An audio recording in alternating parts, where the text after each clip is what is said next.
en nombre de los que han caído por la independencia y la revolución, a los cuales seremos fieles hasta el último aliento. ¡Viva el socialismo! ¡Patria o muerte! ¡Venceremos! Si ustedes me permiten, les voy a empujar un pequeño versito.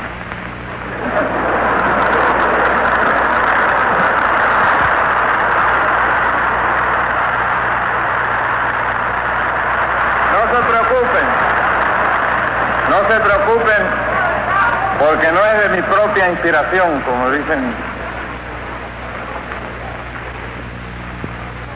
Es un poema, nada más que unos párrafos de un poema de un hombre desesperado. Pero el hombre es un niño laborioso y estúpido que ha convertido el trabajo en una sudorosa jornada. Convirtió el palo del tambor en una azada y en vez de tocar sobre la tierra una canción de júbilo, se puso a cavarla. Y después decía, más o menos porque no tengo muy buena memoria, quiero decir que nadie ha podido cavar al ritmo del sol y que nadie todavía ha cortado una espiga con amor y con gracia. Es precisamente la actitud de los derrotados dentro de otro mundo que nosotros ya hemos dejado afuera frente al trabajo.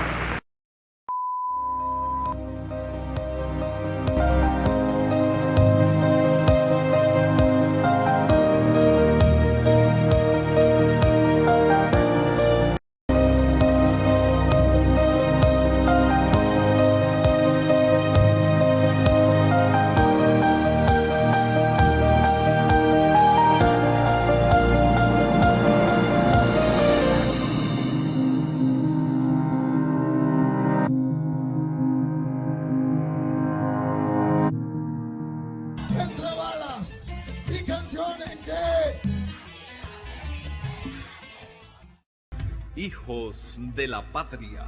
Fue entonces cuando tus manos de hombre útil estrecharon las mías, y en ese gesto entendí que había llegado la hora de crecer. Y eso hice. Yo he sido un soldado de esta revolución, y ahora que me alejo para el deber cumplir, que mi tierra me llama a vencer o morir. Abrimos el canal a eso, abrimos el canal a defender Cuba a capa de espada, por encima de todas las cosas, porque los cubanos lo único que tenemos es resistencia y dignidad. De eso nos nutrimos.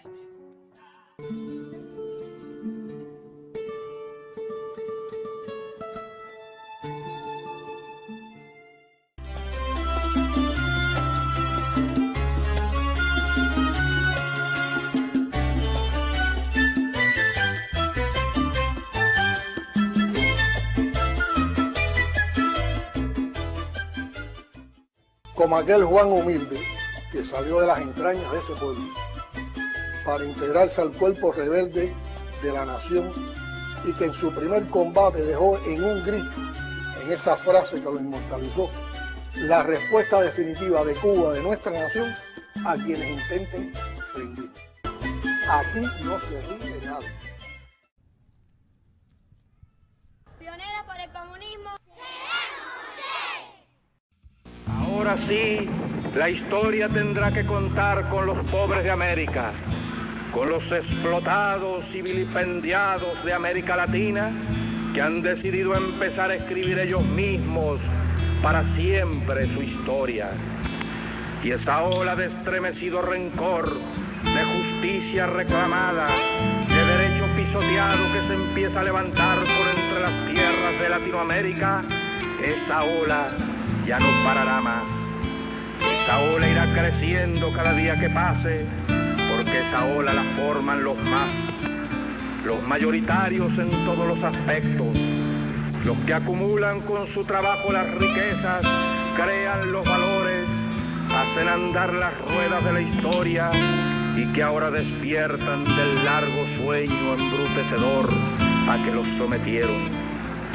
Porque esta gran humanidad ha dicho basta y ha echado a andar, y su marcha de gigantes ya no se detendrá hasta conquistar la verdadera independencia por la que ya han muerto más de una vez inútilmente. Ahora, en todo caso, los que mueran morirán como los de Cuba, los de Playa Girón, morirán por su única, verdadera, irrenunciable independencia.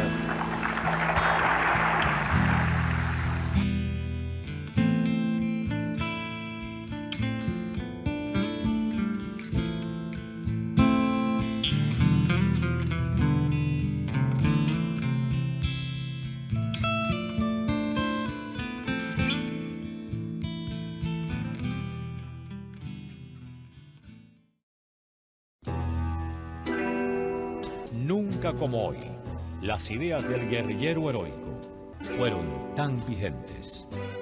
Recorrer los parajes donde se debatió entre la vida y la muerte, firme en su compromiso redentor, nos muestra su altruismo, la profundidad de sus convicciones, su estirpe, su dimensión revolucionaria e internacionalista. Ha dicho antes el presidente cubano Miguel Díaz-Canel Bermúdez en la monumental plaza que en Santa Clara inmortaliza la vida del guerrillero de América. Un hombre esculpido con el bronce del pueblo, un centinela de carne y hueso que vibra en las pieles de millones, un hijo de esta tierra libre que mira al sur para seguir su marcha junto a los pueblos de la América Latina.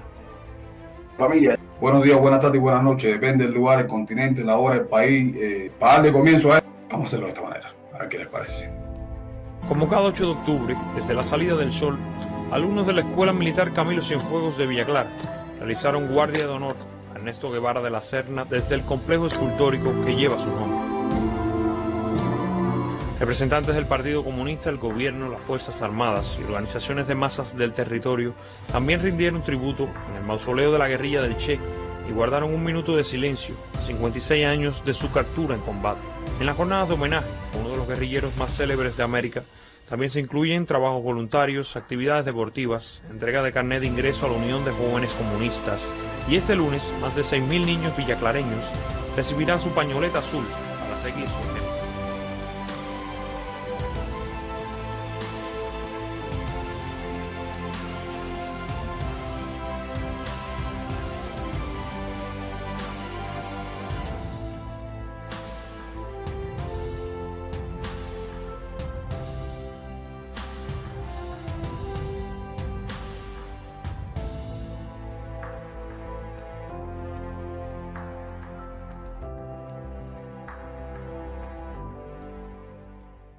La columna sigue avanzando hacia el oeste, abriéndose paso por la abrupta serranía de San Marcos, con cada vez menos alimentos y medicinas.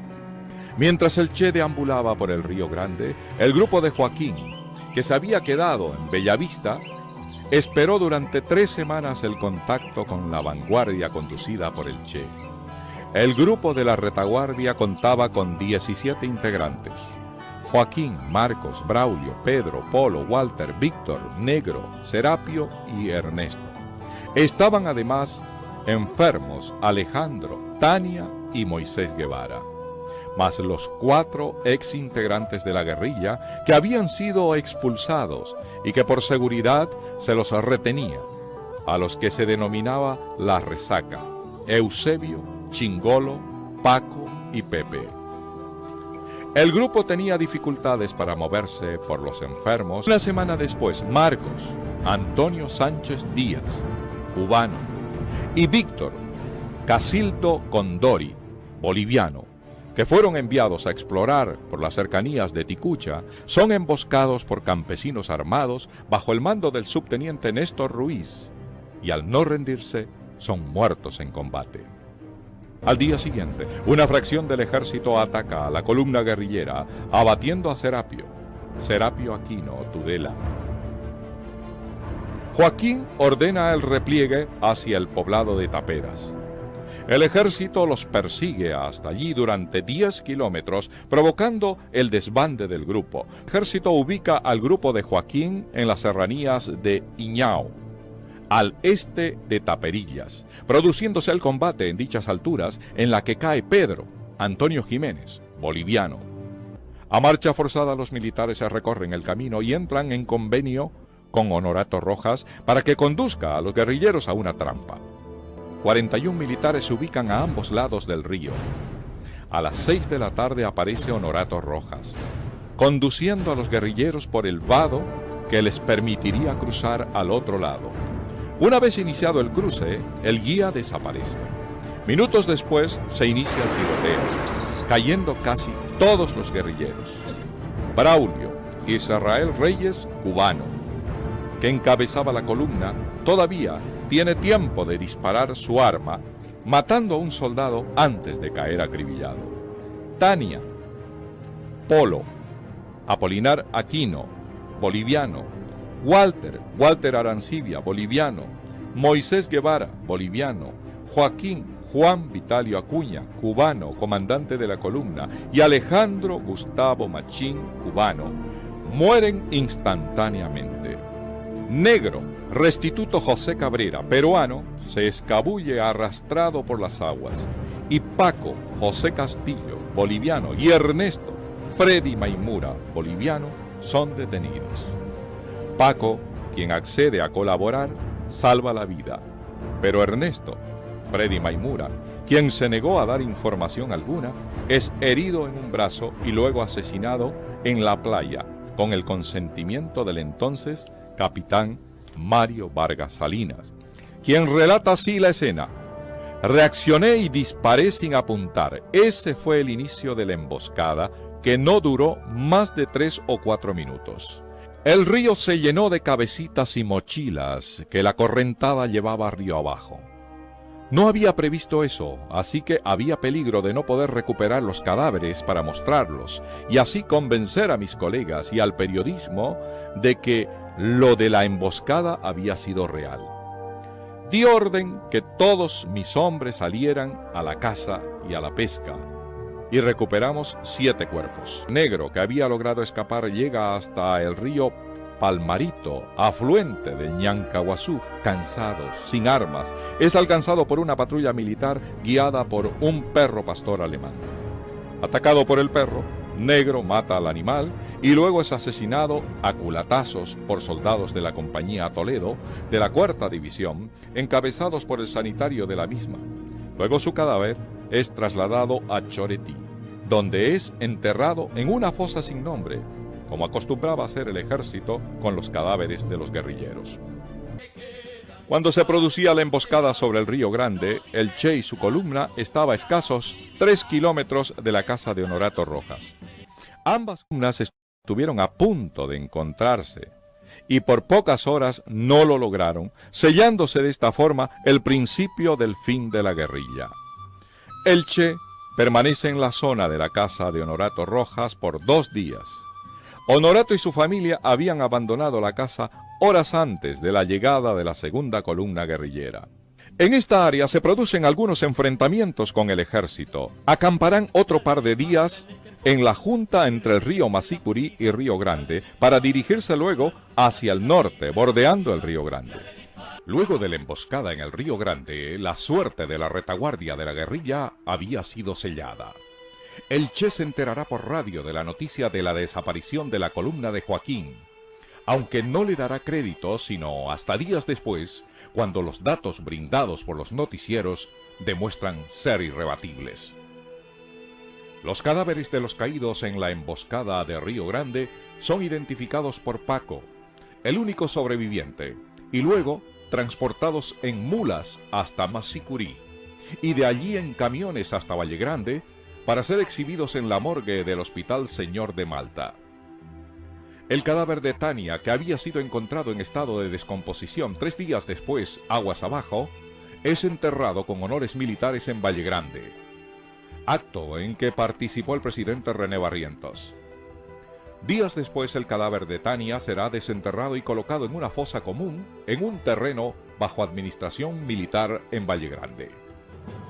Los guerrilleros prosiguen su camino antes del mediodía y alcanzan poco tiempo después La Higuera, caserío ubicado algunos kilómetros al norte que se encuentra desierto, pues los campesinos han abandonado el lugar al enterarse de la llegada de los guerrilleros. Coco Peredo se dirige a la casa del telegrafista para enterarse de las órdenes que se han recibido y encuentra un mensaje en el que el subprefecto de Valle Grande instruye denunciar cualquier presencia guerrillera. A la 1 la vanguardia de la guerrilla reinicia el camino rumbo a Hawái, pero cae en una emboscada tendida por el teniente Eduardo Galindo en el Abra del Batán. En ese choque son abatidos Julio Mario Gutiérrez, boliviano, Coco Peredo, boliviano, y Miguel Manuel Hernández Osorio, cubano, cayendo herido Benigno. El Che ordena la defensa del caserío de La Higuera, esperando que retornen los sobrevivientes de la vanguardia. Luego, en medio de una arremetida de los militares, se escapan por debajo de la quebrada en dirección al río. El ejército ha enviado 1000 efectivos a la zona y comienzan a converger varias unidades de la 8ª División, entre las que se destacan las unidades Rangers, con entrenamiento antiguerrillero. Rodeados en un profundo cañón, los 17 sobrevivientes deambularán por las quebradas sin poder encontrar una salida al cerco que se ha tendido a la columna. Además de algunos que se encuentran heridos, Chino Juan Pablo Chan, peruano, está casi ciego, lo que hace que la marcha sea más lenta. La falta de alimentos, las ropas deshechas por el trajín y el agotamiento comienzan a hacer sentir sus efectos en la debilitada columna que se mantiene a punta de la firmeza de su jefe. El 7 de octubre los guerrilleros llegan a una quebrada donde había un sembradío de papas. Una vieja, doña Epifania Cabrito, que pastorea ovejas, los divisa. Se le acercan pidiéndole que no hable. En el día se dirigen Inti y algunos guerrilleros a la casa de la vieja, que está sobre un firme de la quebrada, y constatan tiene 2 hijas, una postrada y una enana. Al retirarse, se le da dinero para que no hable. Al amanecer, constatan que están rodeados por todos lados. El 8 de octubre se produce el último combate del Che. El capitán Gary Prado, quien comanda la compañía B de los Rangers, coordina el cerco, cerrando las salidas hasta debajo de la quebrada del Yuro y la Tusca. Hacia arriba, otras unidades cierran la posible salida. A la 1:30 de la tarde comienza el tiroteo, que se prolongará por varias horas. Caen varios soldados y los guerrilleros a Arturo, René Tamayo, cubano, Antonio Orlando Pantoja, cubano, y Aniceto Reinaga, boliviano.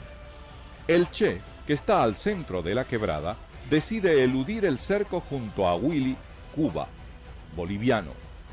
El Che está herido en una pierna y con su arma inutilizada es capturado por algunos soldados, quienes lo conducen ante el capitán Gary Prado. Al finalizar la tarde, el Che y Willy son llevados caminando penosamente hasta el pueblo de La Higuera, a 2 kilómetros de donde sucedieron los combates. Mientras tanto, logran eludir el cerco en horas de la noche. Pombo, Harry Villegas, Benigno, Daniel Alarcón, Darío, David Adriázola, Urbano, Leonardo Tamayo, Inti, Guido Peredo, Iñato, Julio Méndez, por una parte. Por otro lado, el grupo de los heridos, compuesto por Eustaquio Lucio Galván, Chapaco Jaime Arana Campero, Moro Octavio de la Concepción Pedraja, y Pablito, Francisco Huanca Flores, también logran escapar. 10 de los 17 guerrilleros han eludido el cerco. Mientras tanto, el Che, prisionero en la escuelita de la higuera junto a Willy, pasará la noche fuertemente custodiado. Es visitado por el capitán Gary Prado y por el coronel Andrés Selich, quien había llegado en el helicóptero a últimas horas de la tarde. Andrés Selich agrede al Che, quien, herido y atado de manos, no responde a sus provocaciones. Al día siguiente, llega el comandante de la 8ª División, coronel Joaquín Centeno Anaya, quien interroga nuevamente al prisionero. También se hace presente el agente de la CIA, Félix Rodríguez, quien ocupó el otro asiento del helicóptero, dejando al coronel Arnaldo Saucedo, jefe de inteligencia militar boliviano en Valle Grande, obligado a ceder su asiento al agente de la CIA. Félix Rodríguez intenta interrogar al Che, quien le escupe en la cara y le responde que no habla con traidores. Posteriormente, sacan a los prisioneros afuera de la escuela, donde se toman las últimas fotos del Che y Willy con vida. En horas de la mañana, había llegado la orden de matar a Guevara, ejecución que cumple Mario Terrano, por instrucciones del alto mando militar, a la cabeza de los generales René Barrientos, Alfredo Bando y Juan José Torres.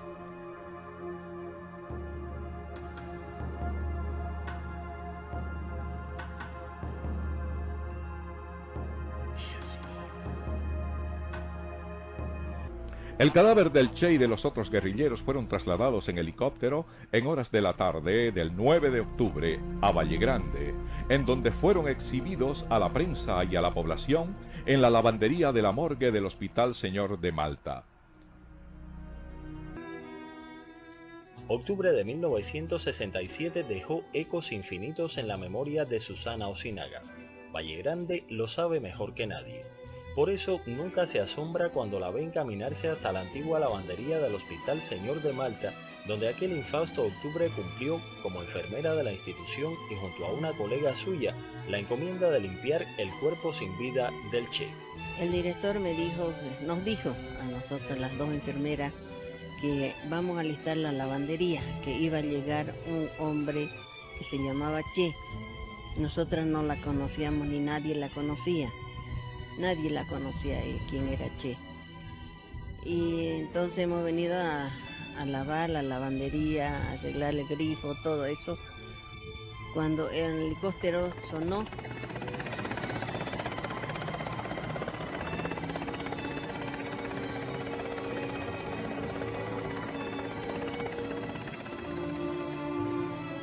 Vallegrandina de pura cepa, Susana tenía 34 años cuando aquel histórico hecho.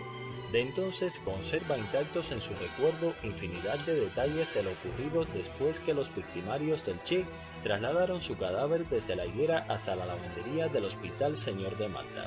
Lo hemos desvestido y hemos puesto la manguera ahí, en el grifo, y lo hemos bañado con jabón, todo lo hemos bañado a él bien, y después nos trajeron una toalla, le hemos secado. Y el director me mandó a traer un pijama del hospital, abajo. Y traje un pijama nuevo, porque era su ropa completamente sucia, digamos, ¿no? Él tenía dos pantalones, tenía 3 pares de media, tenía unas botas asícitas, suavitas las botas que llevaba. Y le hemos puesto el pijama. Esta testigo excepcional de algunos de los acontecimientos posteriores a la caída del guerrillero heroico en Bolivia no titubea cuando se le pregunta qué fue lo que más le impactó del cuerpo exánime del Che. Ojos. Los ojos me impresionó porque él a donde iba nos mirábamos, nos miraba. A donde estábamos él nos miraba. Eso me impresionó completamente. Nos dijeron que le cerremos los ojos, pero no quiso el director que le cerremos los ojos tenía abiertos, tenía una cara de Cristo parecía él, con su barba llena y su cabello largo, rulitos tenía.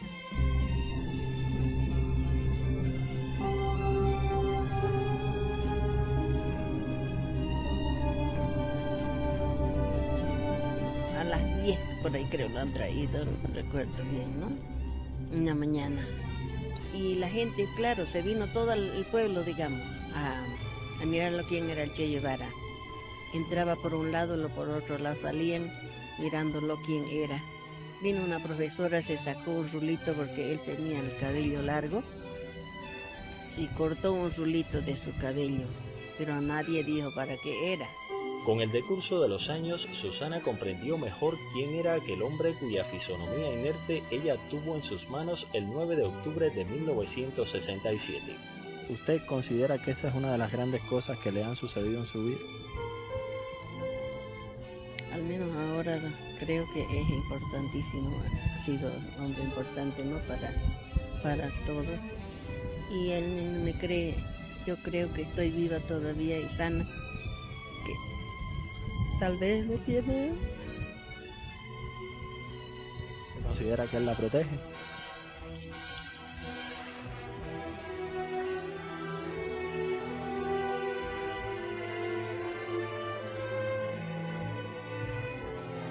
Al cabo de tantos años, cuando usted recorre la lavandería, ¿qué siente? Yo siento como si fuera el mismo rato, como si lo estuviera viendo, lo siento como si fuera ese rato que lo estuviera viendo yo a él, y estoy hablando también con las personas que están, ¿no? Una sensación que como si lo viera. Pero no es Susana la única que ve y siente al Che. A millones en el mundo entero le sucede exactamente lo mismo.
El rostro que tiene la mirada perdida y una sonrisa irónica es guardado para la eternidad por las cámaras de televisión y fotografía.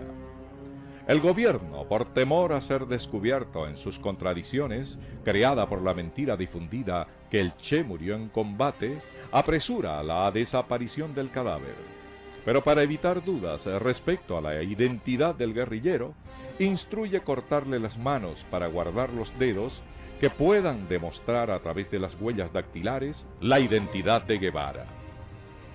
A altas horas de la noche, en un camión militar, se traslada el cadáver del Che cerca a la pista de aterrizaje y se lo lanza a una fosa común, junto a otros 6 cuerpos pertenecientes a los guerrilleros muertos en la quebrada del Yuro y la Higuera.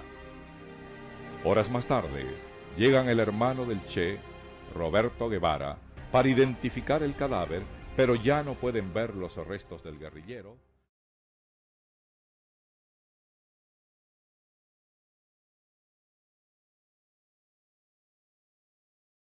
¿Quién podría negar lo que significa el golpe, que es la muerte del Che para el movimiento revolucionario?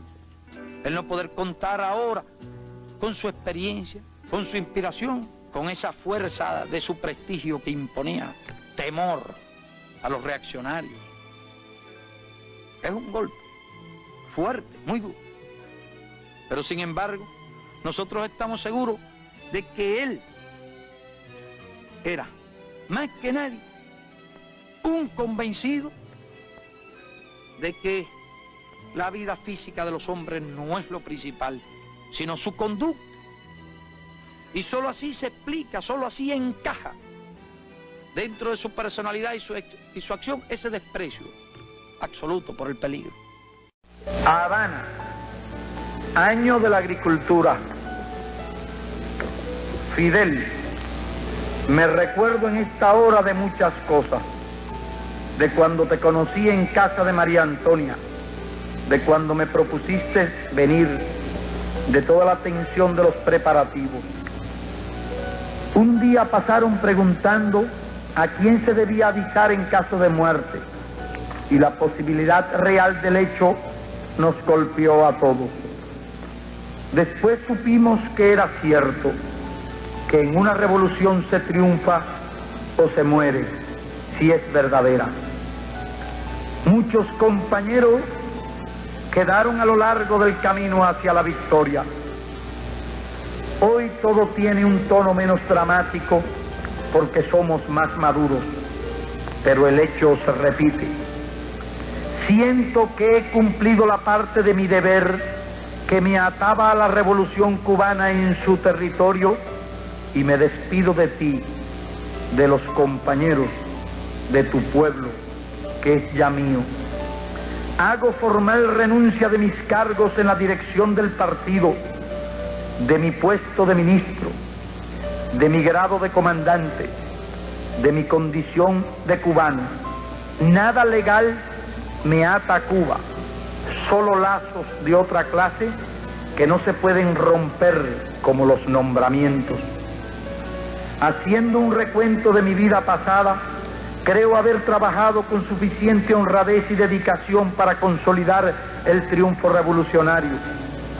Mi única falta de alguna gravedad es no haber confiado más en ti desde los primeros momentos de la Sierra Maestra y no haber comprendido con suficiente celeridad tus cualidades de conductor y de revolucionario. He vivido días magníficos y sentí a tu lado el orgullo de pertenecer a nuestro pueblo en los días luminosos y tristes de la crisis del Caribe. Pocas veces brilló más alto un estadista que en esos días. Me enorgullezco también de haberte seguido sin vacilaciones, identificado con tu manera de pensar y de ver y apreciar los peligros y los principios. Otras tierras del mundo reclaman el concurso de mis modestos esfuerzos. Yo puedo hacer lo que te está negado por tu responsabilidad al frente de Cuba, y llegó la hora de separarnos. Sépase que lo hago con una mezcla de alegría y dolor. Aquí dejo lo más puro de mis esperanzas de constructor y lo más querido entre mis seres queridos. Y dejo un pueblo que me admitió como un hijo. Eso lacera una parte de mi espíritu. En los nuevos campos de batalla llevaré la fe que me inculcaste, el espíritu revolucionario de mi pueblo, la sensación de cumplir con el más sagrado de los deberes, luchar contra el imperialismo donde quiera que esté. Esto reconforta y cura con creces cualquier desgarradura. Digo una vez más que libero a Cuba de cualquier responsabilidad, salvo la que emane de su ejemplo, que si me llega la hora definitiva bajo otros cielos, mi último pensamiento será para este pueblo y especialmente para ti. Te doy las gracias por tus enseñanzas y tu ejemplo, y que trataré de ser fiel hasta las últimas consecuencias de mis actos. Que he estado identificado siempre con la política exterior de nuestra revolución y lo sigo estando. Que en donde quiera que me pare, sentiré la responsabilidad de ser revolucionario cubano y como tal actuaré. Que no dejo a mis hijos ni mujer nada material y no me apena. Me alegra que así sea. Que no pido nada para ellos, pues el Estado les dará lo suficiente para vivir y educar. Tendría muchas cosas que decirte a ti y a nuestro pueblo, pero siento que son innecesarias. Las palabras no pueden expresar lo que yo quisiera y no vale la pena emborronar cuartillas. hasta la victoria siempre, patria o muerte. Te abraza con todo fervor revolucionario Che.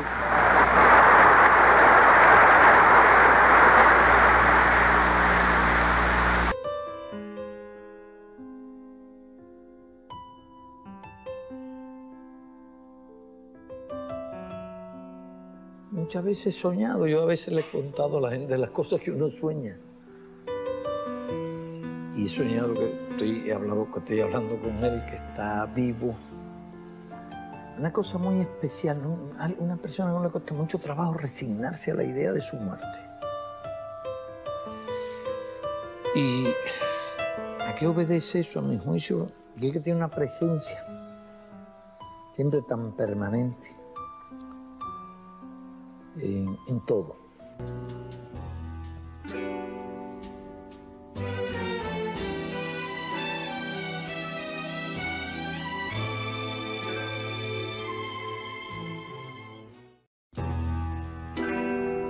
Nunca como hoy, las ideas del guerrillero heroico fueron tan vigentes. Hoy, como aseguró el comandante en jefe Fidel Castro, vemos al Che como un gigante moral que crece cada día, cuya imagen, fuerza e influencia se han multiplicado por toda la tierra. Hace 56 años asesinaron al hombre, pero dieron vida al símbolo. Gracias a nuestro comandante que siempre estará ahí con nosotros desde que somos niños y decimos pioneros por el comunismo, seremos como el Che. Hasta los que estamos hoy, que todavía los recordamos y los seguiremos recordando de generación en generación. De ahí para allá, solo me queda decirle que la caridad del cobre me lo cura con su manto, Señor. Y que la bendición de Dios se derrame sobre ustedes, sobre su familia, sobre mi Cuba, mis cubanos dentro de la isla, sobre mi gobierno, mi presidente, y sobre todo aquel cubano que ame, quiera y defienda la isla, poniendo bien en alto todo su legado histórico.